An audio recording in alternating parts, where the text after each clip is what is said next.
Tyler Jenkins had just finished his midnight shift at the old sawmill on the outskirts of Millersville, North Carolina. The job was loud, backbreaking, and the pay was barely enough to keep the lights on in the trailer he called home. But tonight, something felt different. Not because of the overtime hours.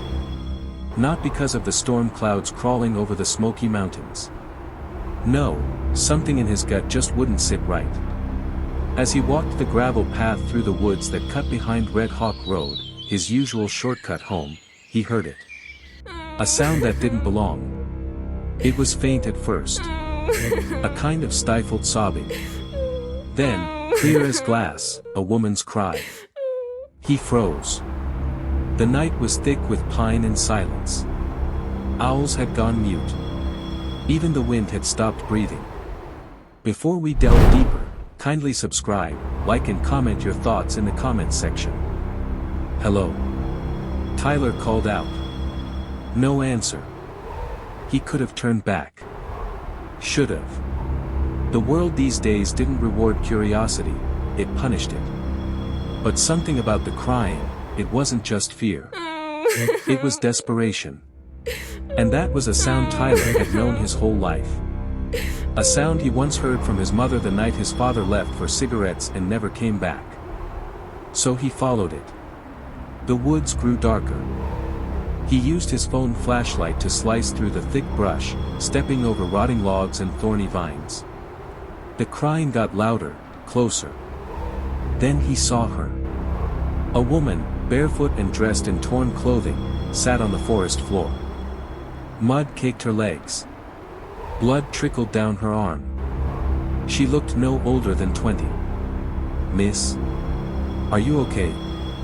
She didn't answer at first. Just shook, as if some part of her still wasn't convinced she'd escaped whatever nightmare had brought her here. They're still there, she whispered, her voice hoarse. In the cabin. Tyler blinked. Who's still there?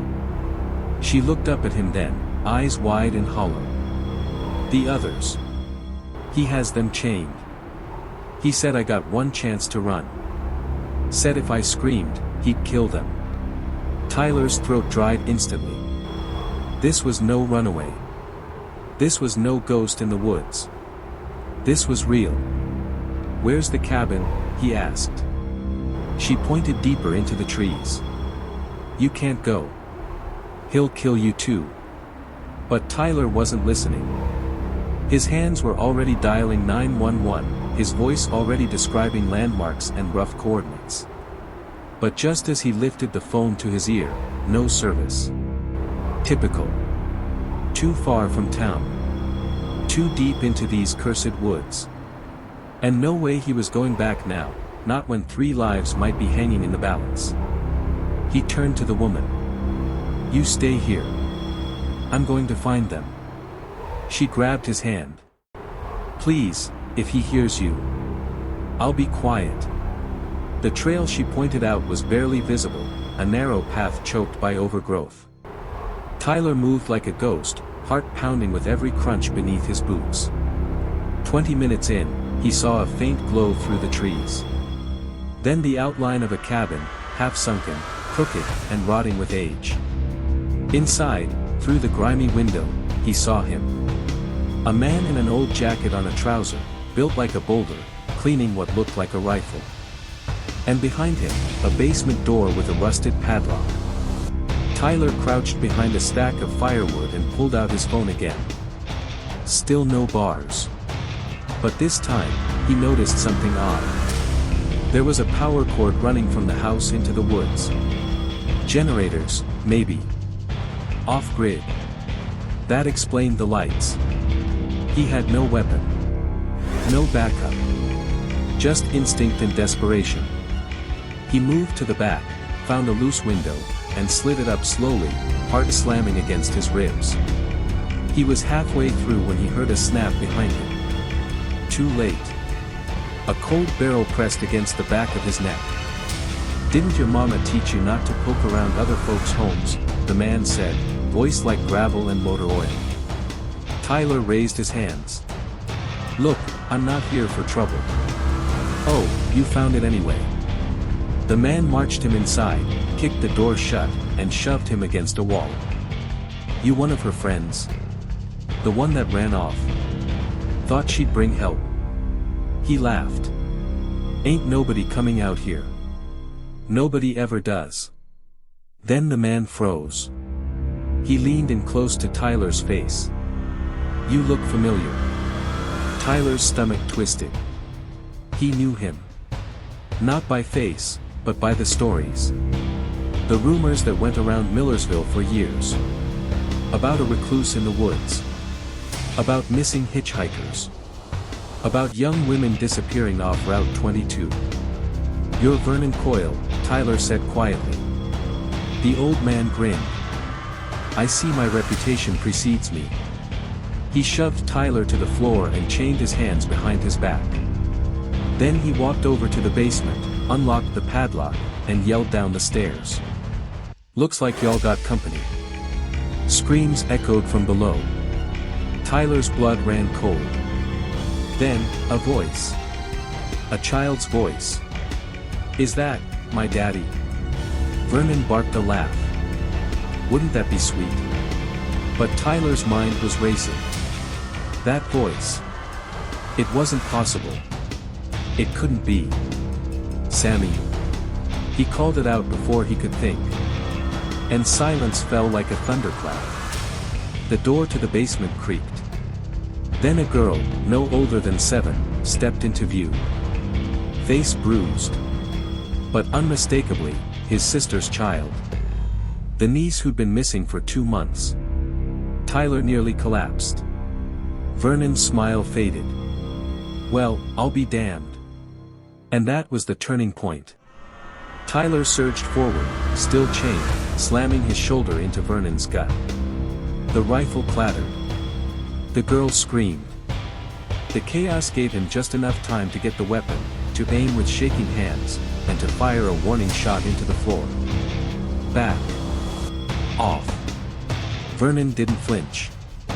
"You think this ends here?" he hissed. "There's more like me. You don't even know what you just stepped into." Sirens. Finally, sirens in the distance. Someone must have found the girl he left behind. Vernon glared at him, fury burning behind his eyes. "This ain't over, boy." Tyler didn't answer. He was already unlocking the basement. 3 people sat in the darkness, 2 young women, and his niece. He helped them out, one by one, even as Vernon screamed behind him, cursing him, threatening him. When the cops arrived, they found Tyler bloodied and bruised, standing over a man who had terrorized people for over a decade. The woods gave up one of its ghosts that night. But as Vernon was dragged away, he looked Tyler in the eye and said something he'd never forget. "Check your mama's maiden name, boy. You'll wish you hadn't." Before we delve deeper, kindly subscribe, like and comment your thoughts in the comments section. Tyler couldn't sleep. 2 nights had passed since the cabin raid, but the smell of that place, the moldy wood, the dried blood, the iron stink of fear, clung to him like soot. He sat on the edge of his bed, the TV flickering quietly in the background, a forgotten local news reporter talking about the manhunt that ended with the rescue of 3 abducted women. His niece, Sammy, was safe now. But she barely spoke. Wouldn't eat unless his mother sat right beside her. Flinched every time the door creaked open. The doctor said it might take months before she started to process what she'd endured. Tyler hadn't told her what Vernon said before being taken away. "Check your mama's maiden name, boy. You'll wish you hadn't." At first, he brushed it off as sick mind games. Vernon was exactly the kind of manipulator who'd say anything to claw back some control. But it gnawed at Tyler. So, around 3 a.m., with rain tapping against the trailer windows and his stomach turning, Tyler did something he hadn't done in years. He went into his mother's bedroom and woke her gently. "Ma. I need to ask you something." By sunrise, Tyler was on the road to Burke County. His mother had given him an old envelope from the top drawer of her dresser, one marked with brittle handwriting and a return address he didn't recognize. Inside was a birth certificate. His own. But what caught him wasn't his name. It was hers. His mother's maiden name wasn't Jenkins. It was Coyle. The clerk at the county records office was a skinny man with a hunched back and a nervous cough, but he was kind enough to dig through dusty archives. Tyler didn't know what exactly he was looking for, but he had to know.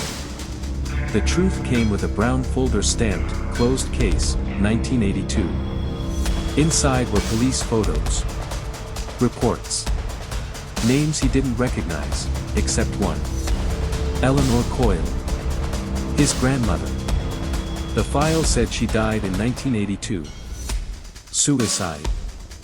Found in her home in a rural part of Burke County. Slit wrists in the bathtub. No note. Tyler read the case summary twice. Eleanor had 2 sons. One of them was Vernon. The other was Joseph. His mother's older brother. His uncle. Tyler staggered back, dropping the file on the table. He couldn't feel his hands. Vernon Coyle wasn't just some twisted local legend. He was family. Back in Millersville, Vernon was sitting alone in a holding cell, awaiting transfer to a federal facility. 3 counts of kidnapping. 2 attempted murders. 1 illegal weapons charge. And whispers of more, bodies still unaccounted for. Detective Harper, a square-jawed woman with a Brooklyn accent and no time for nonsense, had been overseeing the case since the night of the rescue. When Tyler asked to speak with Vernon, she hesitated. "He's been talking. But not to us, just laughing. I'll give you 10 minutes. No contact. Keep it civil." As Tyler stepped into the interrogation room, Vernon looked up with that same molasses-thick smirk. Well, he said. "The good nephew returns." Tyler's jaw clenched. "Why didn't you tell me?" "Oh, come on now," Vernon chuckled. "I gave you the breadcrumb. You were smart enough to follow it." Tyler's voice cracked. "You're my uncle." Vernon leaned forward. "Half-uncle. I'm what they call the family embarrassment. Eleanor's little problem child. But your mama? She made it out. Married up. Changed her name. Buried the truth. She had her reasons." "Oh, I bet she did," Vernon said. "But you might want to ask her about Joseph." Tyler blinked. "What about him?" Vernon just smiled. "You think I'm the only one with secrets in this family?" Later that night, Tyler stood in his childhood kitchen, watching his mother stir soup on the stove like nothing was different. "I talked to him," he said quietly. Her hand froze. I know everything. He's your brother." She turned, face pale. "I wanted to tell you," she whispered. "But how do you tell your son that your own brother, that he..." Her voice broke. Tyler waited. She lowered the spoon into the pot and gripped the edge of the counter. "Joseph was the good one. The protector. He raised me more than our mother did. But something happened when they were teenagers. Vernon changed. Got violent. Then one night Joseph disappeared. Police called it a runaway. But I never believed it." Tyler stepped forward. "You think Vernon killed him?" "I know he did." He stared at her. "And you never went to the police?" "They wouldn't listen." No one listened to a teenage girl in 1982, especially when your brother's body never showed up. A long silence passed between them. Finally, she said, "I never wanted you to carry this. I thought if I gave you a clean name, you'd have a clean life." But Tyler knew better now. Blood doesn't clean easy. The next morning, Detective Harper called. "We searched Vernon's property. Not just the cabin, but the land. 3 acres, mostly woods and sinkholes." Tyler felt it before she even said it. "We found remains. Human bones. 2 adult males. Buried shallow. He closed his eyes. "I thought you should hear it from me," she added. One of them was wearing a military dog tag. Name etched, Joseph Coyle. Tyler pressed a hand to his chest, suddenly aware of how heavy grief could feel when it came late. "And the other?" he asked. Harper hesitated. "We don't know yet. But he wasn't buried alone." "What do you mean?" "We found something strange. A lockbox buried near the body. Inside were photos. Dozens. Dated from the late 90s up to last year." "Photos of what?" Her voice dropped. "Children, Tyler. Boys and girls. Most of them crying. Some unconscious. Some we've already matched to cold cases." A chill ran up his spine. "There's more," she said. "In one of the pictures, taken in 2005, you're in the background. Maybe 10 years old. Standing at the Millersville Fall Festival." He staggered back. "You're sure? It's you." Tyler's mouth went dry. "Meaning Vernon was watching you. For years." And then Harper said the part that would haunt him most. "We're pulling all his known locations. And you need to prepare yourself, because Vernon Coyle may not have been working alone." Before we delve deeper, kindly subscribe, like and comment your thoughts in the comments section. Tyler never imagined his own face in a photograph would make him question everyone around him. That picture, snapped in 2005 at the Millersville Fall Festival, was like a noose tightening. He remembered that day. He'd won second place in the pumpkin toss. His mom had taken the day off. It was one of the few happy memories from his childhood. But Vernon had been there too. In the photo's background, just barely out of focus, stood another man.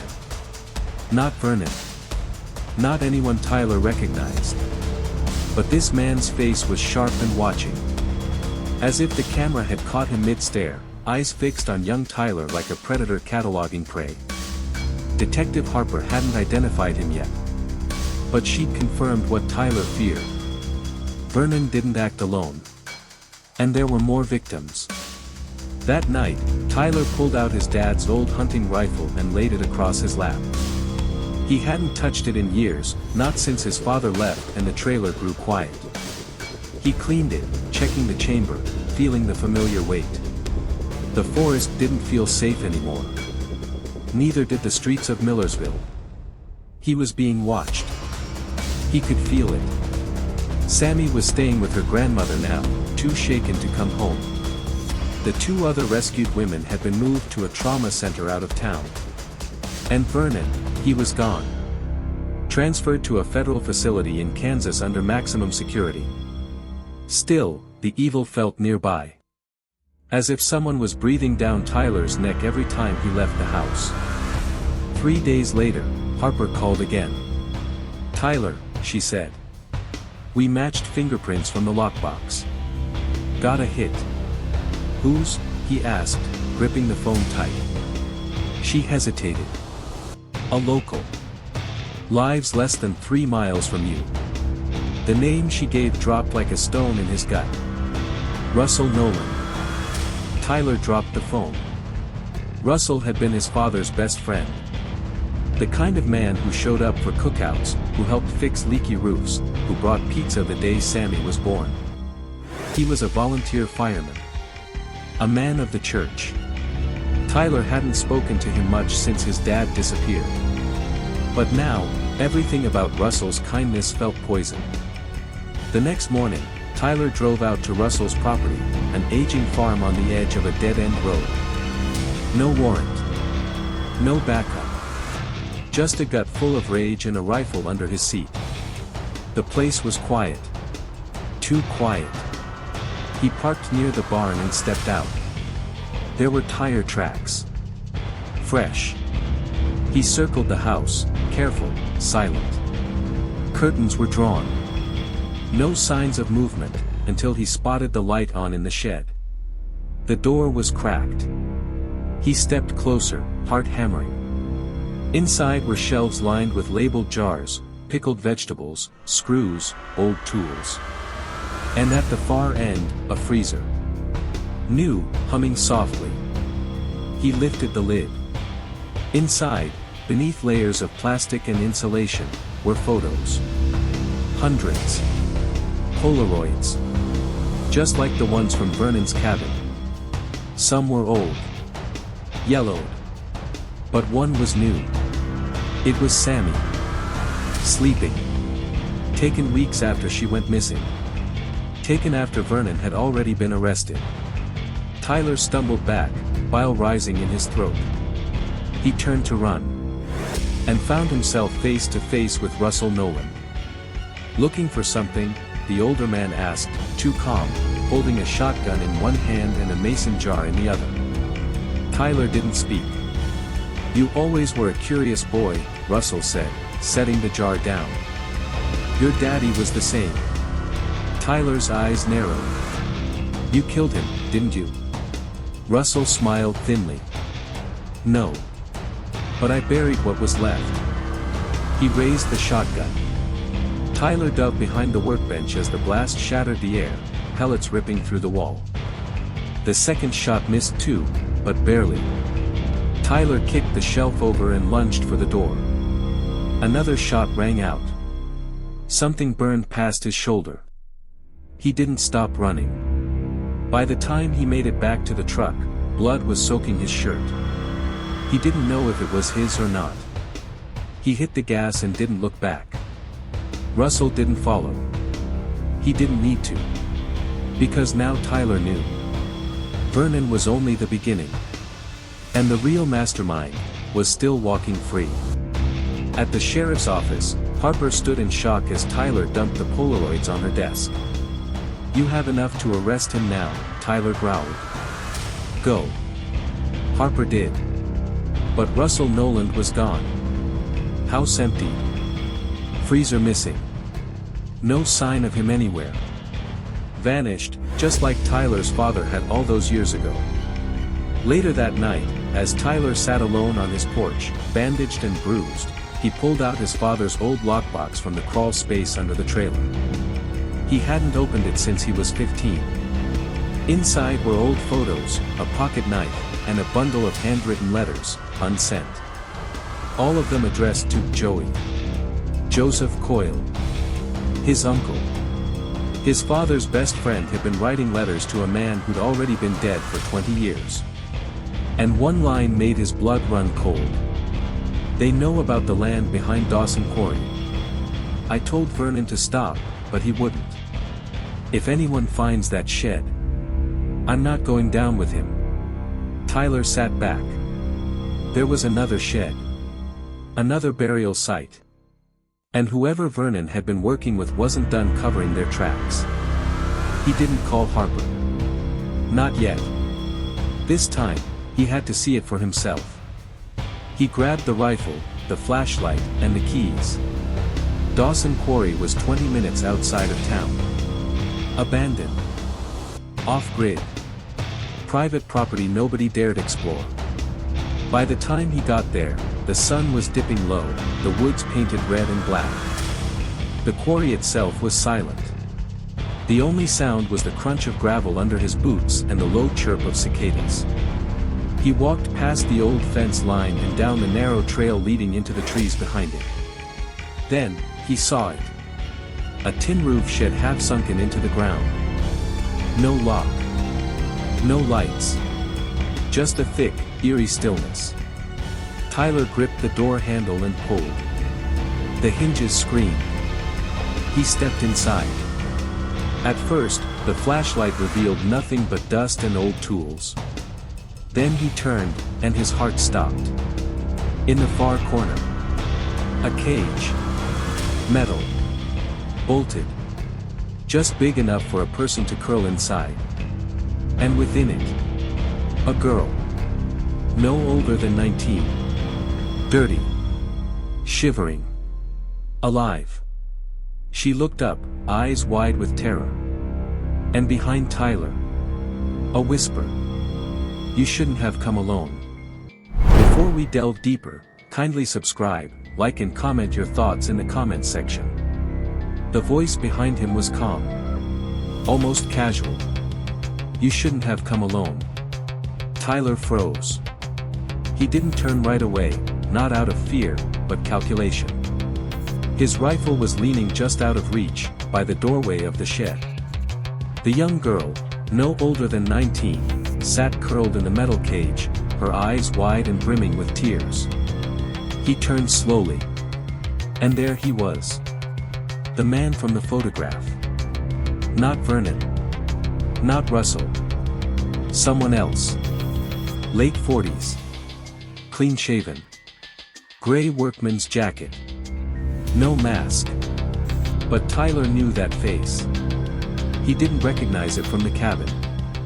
He recognized it from his childhood. Pastor David Langley. The man who baptized him.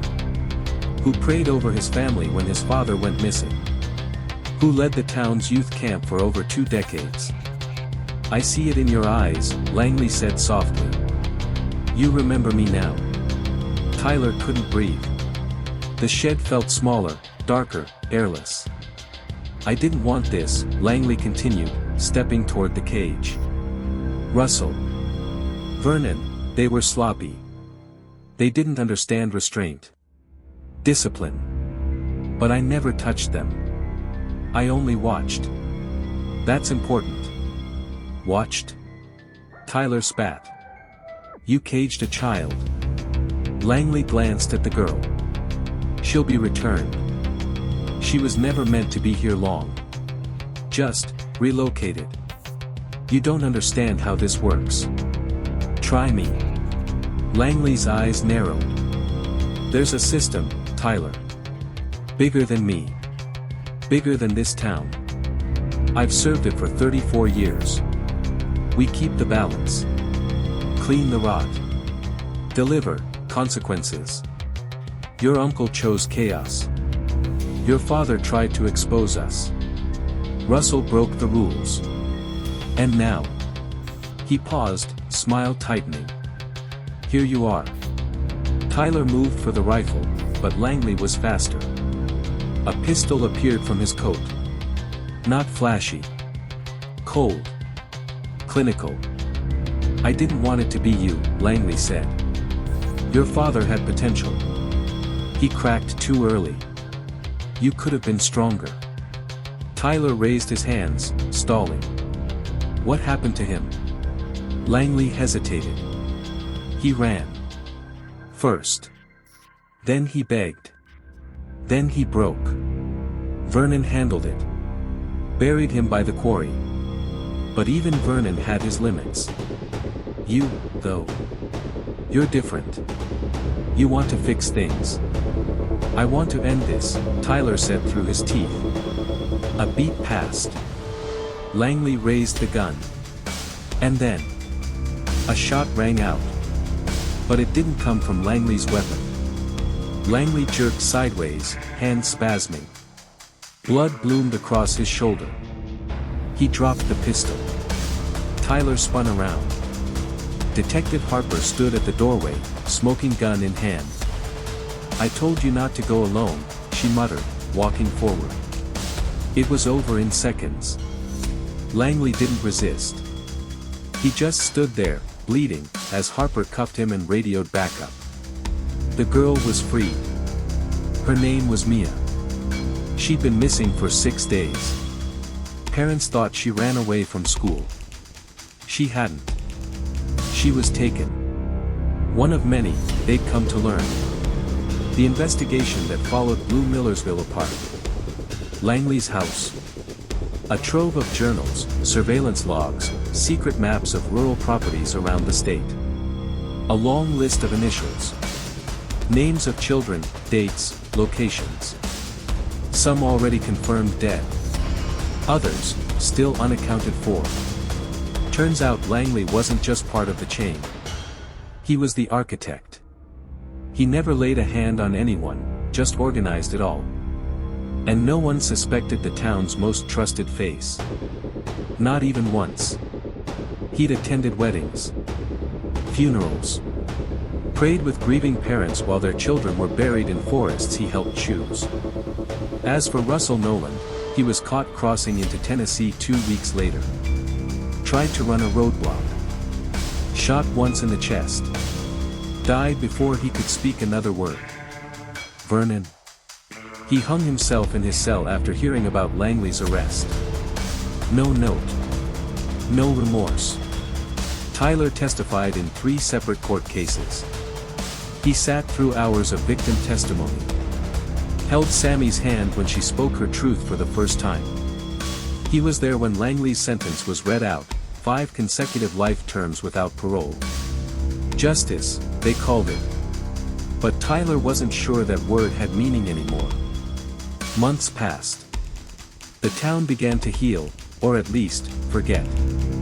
Millersville tore down the old community center where Langley once preached. They renamed the Fall Festival. Burned the shed to the ground. Made it look clean again. But Tyler knew better. Some things don't burn out that easy. One foggy morning, Tyler walked alone into the woods near Dawson Quarry. Back to where it all started.